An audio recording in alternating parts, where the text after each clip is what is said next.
Welcome to Baz Travels. After driving 14,826 kilometers through 24 states and Washington, D.C., I've seen rocket launches to the Grand Canyon and Hoover Dam. I've explored Route 66, ghost towns, deserts, snow, and beaches on both coasts. From Vegas casinos to Alcatraz, the White House to Hollywood. Join me for a journey of the ordinary and the extraordinary. Loading destination. Simulation starting in 3, 2, 1.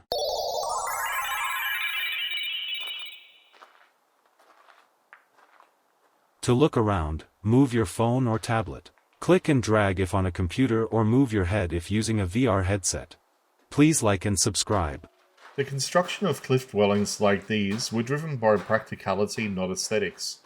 Every decision about location, materials, and layout was shaped by the landscape and by what people could realistically build using their hand tools and local resources. The first step was site selection. South-facing cliff alcoves were preferred because they offered protection from wind and snow while still allowing sunlight to reach the dwellings. Natural rock overhangs acted as roofs, reducing the amount of structural material needed and improving temperature stability throughout the year. Building materials came almost entirely from the immediate area. Stone was collected from nearby slopes and broken down into workable pieces. Mortar was made from a mix of clay, sand, and water, sometimes reinforced with organic material. Nothing was wasted. Every load had to be carried by hand. Walls were built using stacked stone with mortar packed carefully between gaps. This wasn't rough stacking. Stones were selected and fitted deliberately to create stable, load-bearing walls that could last for decades.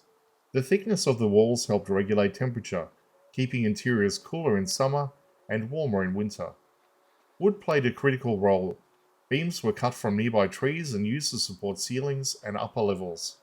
These beams had to be strong enough to span rooms while supporting weight above.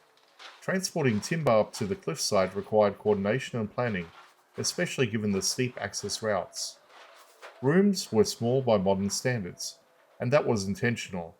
Smaller spaces were easier to heat, easier to build, and structurally safer.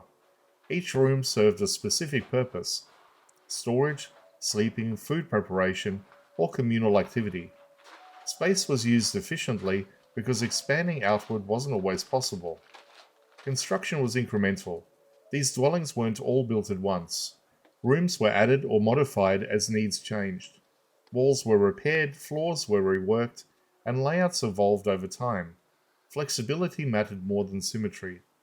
Access was controlled through ladders and narrow entry points. Ladders could be moved or removed, limiting access from below. This wasn't about isolation, it was about managing movement and improving security when needed. The builders also understood drainage. Cliff faces naturally shed water, and dwellings were positioned to avoid runoff channels. Floors were often slightly raised or sloped to prevent pooling during storms. What's striking is the precision achieved without metal tools or written plans. Knowledge was shared through experience.